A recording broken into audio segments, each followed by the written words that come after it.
2021 housing market insanity continues, folks.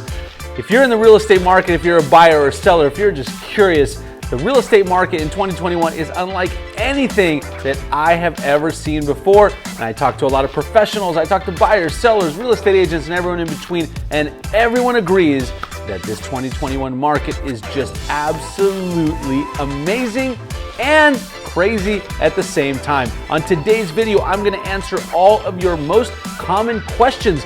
What is going to happen in the market? Is it going to go up in the next 6 months? Is it going to go down? Should you buy right now? Should you sell? Should you wait? Are we in for a 2021 housing market crash? We're going to answer all of those questions. I'm going to show you some data, of course, because on this channel we talk about the data, not the drama. And then I'm going to give you my opinion on what I think is going to happen. So let's go.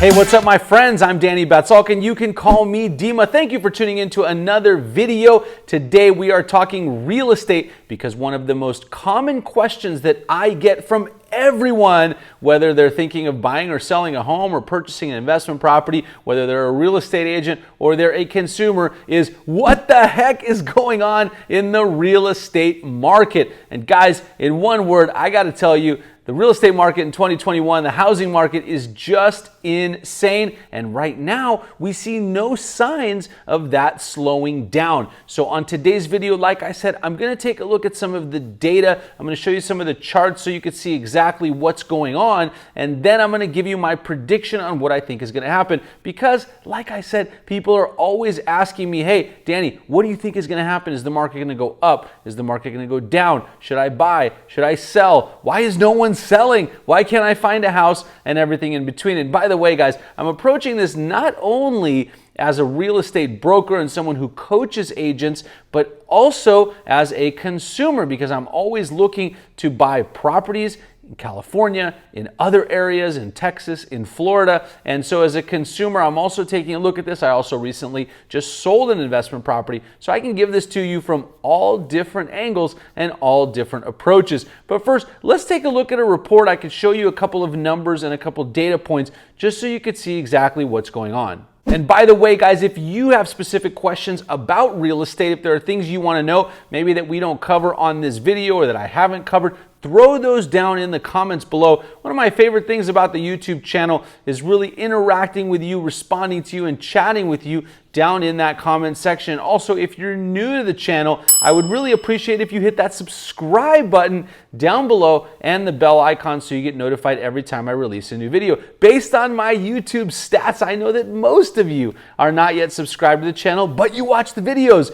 So let's change that today. It's absolutely free. You get a ton of value. Subscribe, bell icon. Let's take a look at the charts.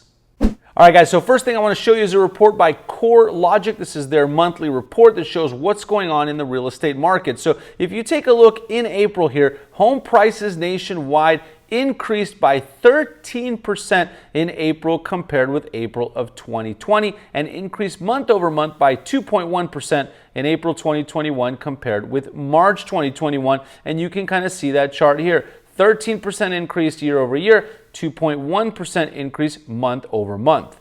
So guys, that is a huge increase. Look, 13% is not something that's sustainable over time. You know, over the long term, historically, real estate usually appreciates 3 to 4% per year when you take the averages. 13% is obviously a huge number. I will say that one of the reasons that this is a huge number is because we had last year, that little thing, pandemic, and so back in March, April of last year, of course, the numbers were really low. A lot of people weren't selling. There was panic and people were scared and things like that. And so when you take that low number, then you get a really high number. What happens is, of course, the delta, the difference, becomes even higher. So that number might be a little bit inflated because of that, but I will tell you, we are seeing tremendous appreciation in the real estate market right now. As for what's happened month over month, 2.1%, still a really big number from last month. Now, on this chart, they also give us some projections. Let's take a look at what they say. So according to CoreLogic right now, they're predicting or they're forecasting a 2.8% year over year increase and a 1.1% month over month increase. Personally, guys, I will tell you that I think that's a little bit low. I mean, I'm in the real estate market. Our team works with buyers and sellers every day. And from what we're seeing, that appreciation is continuing to trend up. And we're going to talk about the reasons for that in just a second. But I predict that it's actually going to be a little bit higher than that. I don't know if we're going to hit 13% again, but I wouldn't be surprised to see a number north of 5 or 6% for this coming 12 months because the demand is still there and the supply isn't, which leads me to the real estate market's ultimate driver, and that is supply and demand. I talk about this on every real estate market update video. Ultimately, guys, real estate comes down to supply and demand. Right now, we don't have a lot of supply and we have a lot of demand. And when you get that going, what happens is that creates a lot of upward pressure on prices, and that's why we see prices skyrocketing. So the question is, what's causing it? So let's talk about supply first, right? So low supply is really caused by not a lot of people wanting to sell. Well, why don't they want to sell? First and foremost, there are a lot of people that either own investment properties, non-owner occupied properties, where they have tenants. Maybe the tenants aren't paying rent. Right now may not be the greatest time to sell. But the other reason, I think the biggest one, is a lot of people just don't know where they would go. They're looking at the real estate market and they're saying, look, if I sell, where am I going to buy? The market is insane. Maybe I'll wait until the market cools off a little bit. Now, on the demand side, you guys, there is a lot of pent-up demand. You know, last year we had this pandemic thing happen, and a lot of people really weren't moving around at that time, but now there's a lot of savings that people have. People are moving for all kinds of reasons. Maybe they realize they need more space or less space, or moving from a condo to a house, or maybe moving from a place like California to Texas or Florida for all kinds of reasons, maybe politics or quality of life or whatever it might be. And so you have a lot of demand again, not a lot of supply, causes prices to go way up.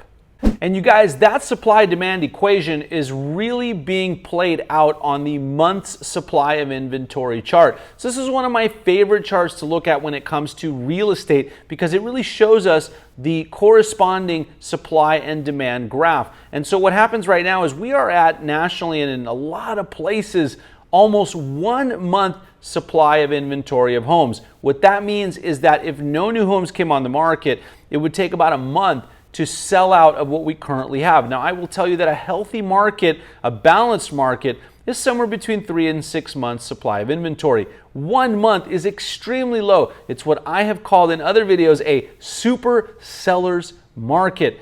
And on the other side of things, when we go above 6 months of inventory, like we saw back in like 2008, that is a super buyer's market. There's a ton of property on the market, not a lot of buyers, and so stuff just kind of sits around. That puts a downward pressure on prices. Of course, that's not where we are now. So you guys, now that you know about the data and the charts and the numbers, let me give you my opinion. Let me give you some advice on what I think is going to happen. Is the real estate market going to crash in 2021 or 2022?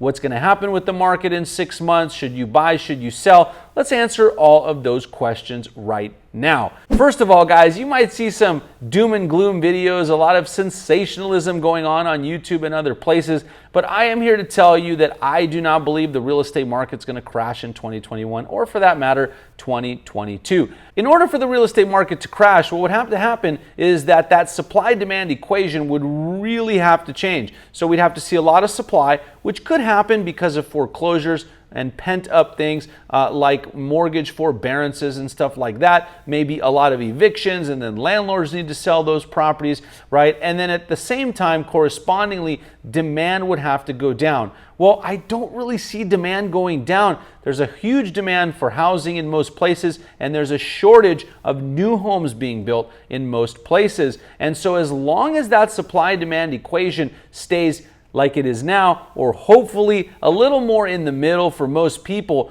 I don't see a real estate market crash coming. So, what should you do? All right, well, if you're a seller, you guys, really important that you work with a great real estate agent that can get your house ready for sale and get it on the market properly, marketed and all that good stuff, and priced. Although you might think that simply throwing the house on the market is going to get you top dollar and get it sold, that's not always the case. I still, in this market, see a lot of homes that either don't sell right away or that sit around because they're either not marketed well, photos might not be great, there might not be a video. Buyer demands and consumer desires have changed. The way people buy homes have changed. A lot of people are buying them virtually. If you're not marketing that property correctly, you may not get top market price. So on the seller side, although you're in a great position, you still got to make sure you work with an awesome agent or real estate team. And by the way, self-serving plug, of course, I run a team called Discover Properties, and we work with buyers and sellers all across the country. So wherever you need real estate,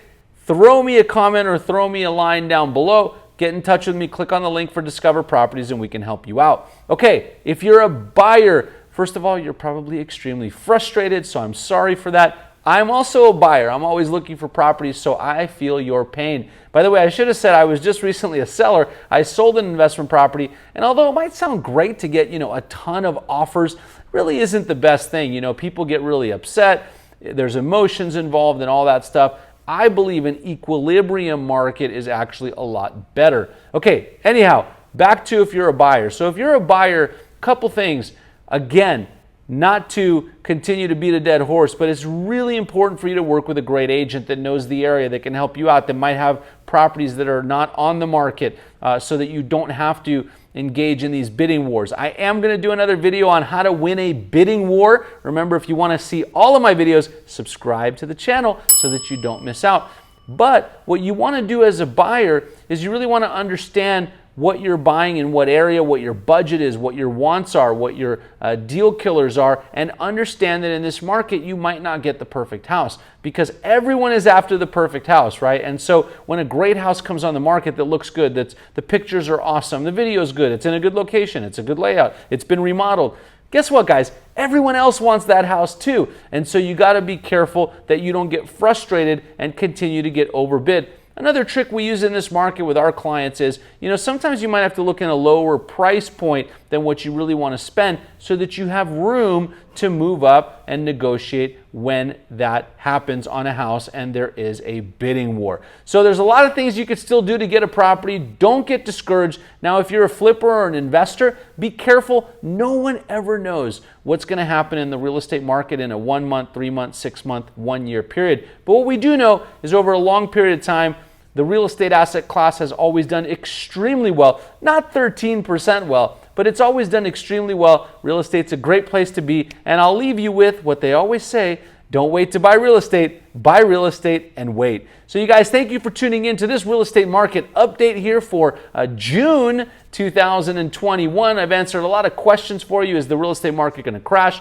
What should you do if you're a buyer? If you're a seller, what's going on in the 2021 housing market? We've talked about all of that stuff and more, but if there's something that I missed and something that you want to know, throw a comment down below. I'd love to answer it for you and interact with you directly. Also, be sure to follow me on your favorite social media network. I'm on all of them, although Instagram is my favorite, so be sure to follow me over there. Text me directly and join my text community to get exclusive content and interact with me there, and I'll see you on the next video.